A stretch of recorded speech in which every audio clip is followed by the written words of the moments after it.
Go Catch a Goose, Chapter 3.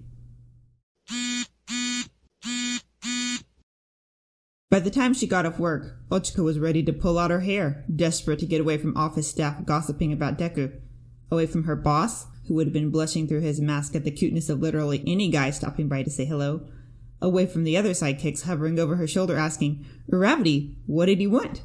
I know you two are friends from high school, but how much do you still talk? And you still hang out? Where do you go? Exactly how sure are you he's just being friendly?" Funny thing, because until that afternoon, she had done her very best to do anything but think about Deku. Distance had been the strategy. Time and space for things to fizzle out. So, she busied herself with distractions like voluntary overtime, catching up on TV dramas, leaving town to visit her parents, and cleaning. Ochiko cleaned until even the inside walls of her refrigerator shined like glossy pearls. It was amazing how busy she could be if she put her mind to it, and it worked, too. The urge to reach out to him hurt a little less each day. Then Deku showed up at the agency for no other reason than they hadn't talked much recently. Until that moment, it hadn't occurred to her that he would notice anything different. He was busy and important and not deluded by inappropriate feelings. Ochiko's stomach flipped. Her lack of foresight was suddenly, embarrassingly obvious. She took a giant step back without saying why, and gosh, she knew he didn't want to date her, but Deku was her friend, and it wasn't fair to him now, was it?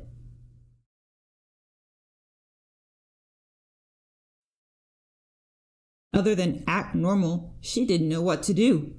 He gave her the sweetest, worried smile, and Ochiko's 3 weeks of progress, brick by brick construction of an emotional wall, crumbled to dust and rubble. She was back to wishing she could throw her arms around his neck. Sure, she'd call him tomorrow.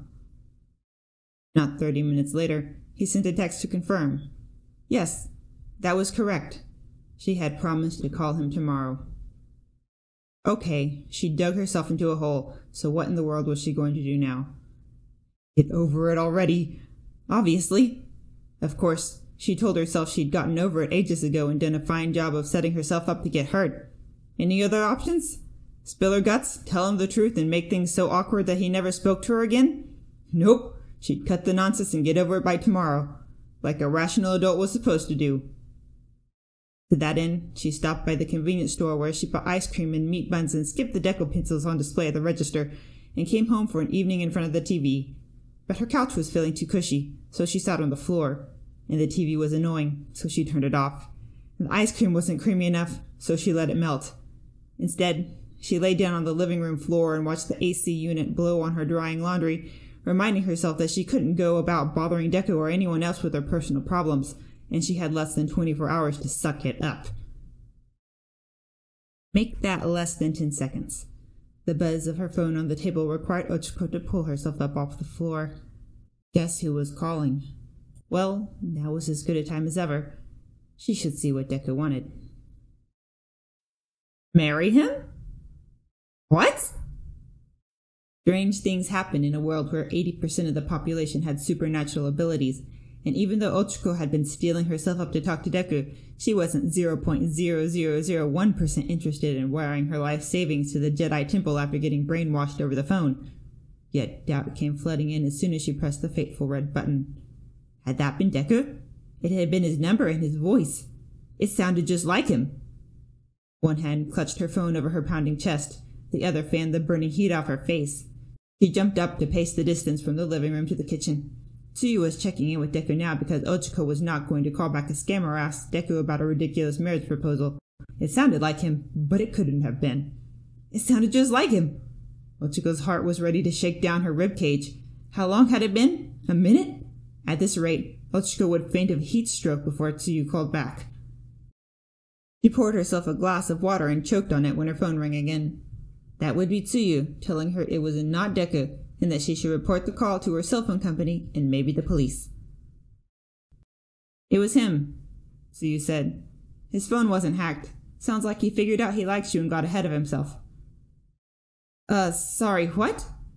Midoriya said he called you. I asked him some All Might trivia, and he answered right away, so I'm sure it was him. Something wasn't clicking here. Deku didn't like her. They were friends, but not like that.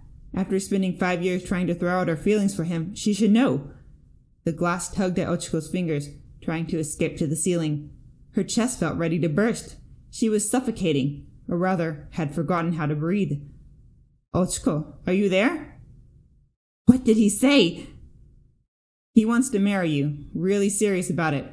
I told him it wasn't a good way to ask. No way. Deku doesn't see me that way. He just doesn't. He would have said something by now. Like, please marry me? Ochiko pushed the glass down on her kitchen countertop. Did you ask if he hit his head or something? Or ran into someone with a weird quirk? Or... I didn't ask, but he was too articulate for a head injury. I've seen how he acts around you for the past 5 years. It's pretty obvious. Like, he doodled you on his notes. That's just what he does! You're still in denial after he asked you to marry him. He didn't say anything about liking me. It was marry me, out of absolutely nowhere. An incoming call beeped in Ochiko's ear. The glass slipped her fingers and was up and away. Her phone was trying to float too. Tsuyu, he's calling me again. What do I do? Well, what do you want to do? I don't know, but he's calling right now. Why don't we take a minute to think about it? You can call him back. Call him back, meaning intentionally ignore him for the time being. Ochiko swallowed, clinging to her phone with both hands. It was like holding a beach ball underwater, one that twisted her insides every time it beeped. Okay. You know the world isn't ending, right? Midoriya says weird things sometimes, like if he gets nervous. Probably what happened. Beep. You think he's nervous? Beep. Definitely. Sounded like he was about to panic when I talked to him. Beep. Ochiko would be calmer if the world were ending. Hero students received appropriate training for disasters. For sudden marriage proposals, she was stupefied. Was Deku nervous about her? It didn't seem right, yet the seed of the idea settled in. She believed it, if only 2%. Silence. Finally, Deku went to voicemail. It can be hard to see when you're too close, Tsuyu said, but I can tell he cares about you a lot. He's always been paying attention to you. All of our training exercises, he'd pick you to root for. Or Mario Kart. He rooted for you with that, too. And the last time we all met up, he kept looking at you. He's happy to be around you. I don't know, Tsuyu. You really think so? Midoriya is really easy to read. When he's interested in something, everyone knows. Ochiko let out a laugh. Yeah. Of course, doesn't mean you should get married when he asks out of absolutely nowhere. No, of course not. But you two get along, and you've liked him for years. He's a good person. It's taken a while, but you have a chance now. Why don't you talk to him? He's the one who called you. See what he has to say and decide what to do from there. Yeah. Something fluttered in Ochiko's chest, and she nodded. You're right. I'll see what he says. Tsuyu's smile carried through the line. I'm happy for you. We don't know what he'll say yet.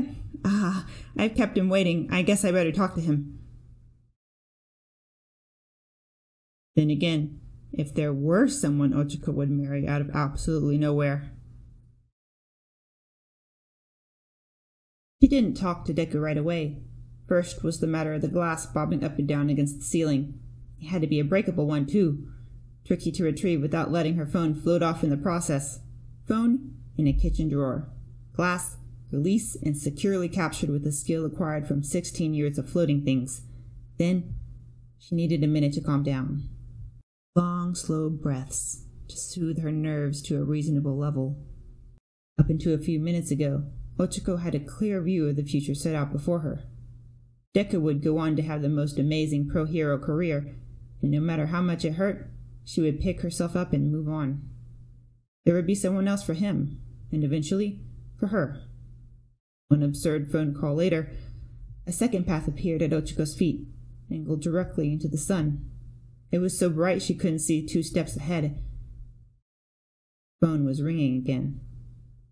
Ochiko sat down at her kitchen table, stiff and straight as if she were waiting for a job interview. She tucked her hair behind her ears and released one more shuddering breath. Deku, the friend she'd fallen in love with, wanted to marry her. Maybe. Ochiko still didn't believe it. but she'd hate herself forever if she didn't answer the phone. Hello? Hello, Uradaka? Deku's voice was softer this time. Yes, Deku? Are you okay? A laugh escaped her. She wrapped an arm around her waist, pulled at her shirt. I think I'm in shock. What about you? Are you okay? Me? I'm fine. Shock? That's understandable. Well, I guess I'm shocked too. You're shocked? Yes? He breathed on the microphone. A pause. 3 seconds too long. I'm sorry about earlier. Marry me shouldn't have been the first thing I said. It just kind of jumped out. But I don't take it back. It'd be a good option, I think, for you, socially and financially, and for me. Really, you've been one of my best friends since we started high school. You've always supported and encouraged me, even when you didn't have to. I don't think I'd even be the same person if I hadn't met you, and I want to support you too. I can't tell you how much it means to me to have someone to talk to who'll put up with me at midnight when I don't make sense. And then these past few weeks, I don't know if you meant to, but you weren't talking to me like you usually did, and I got so worried. I thought you'd had enough of me, and I wouldn't blame you for it, but I felt awful. You're too important to me. I don't want to lose you. I know it's crazy, but I want to be a part of your life. Will you give me a chance? Izuocha listened. Her lips parted in an unformed response. Her spare hand snaked its way up and wrapped around the wrist holding her phone. Though she sat at the kitchen table by herself, she pressed forward to soak in every word. No one had ever said anything like this to her before, and Deku's voice came through with the unfathomable. You really feel that way about me? Of course I do. I couldn't say this to anyone else. Heat crept up in Ochiko's cheeks. It was the moment of truth. For so long, she'd kept these feelings locked away in a dark and tiny cage. With no plan or warning, they came out, stumbling, fumbling, and blinded by the sun. I like you too, she said. I like you a lot. You... really? Really? I thought you would have noticed. Then what about dating? Will you go out with me? Yes. Yes, as in you're listening, or yes, I will go out with you. How could I say no after you said all that? I thought... She thought it was just her. She thought he was too busy being a hero to notice anything else. Thought? Deku prompted. It's nothing. Can I come see you? Yeah. When? I can be there in 12 minutes. Ochiko's blush paled in an instant. Now? Never mind the prospect of traveling over 60 kilometers in 12 minutes. What in the world was she supposed to do with Deku here now? He turned her world upside down, and she hadn't processed the change. No, not today. It's late. I have to get up early for work. Oh, are you sure? Yes, my apartment right now. Messy was no excuse. The place was cleaner than it had been in months. I don't have drinks or snacks for guests. I can bring something. Do you want tea or fruit or... Deku, really, not right now.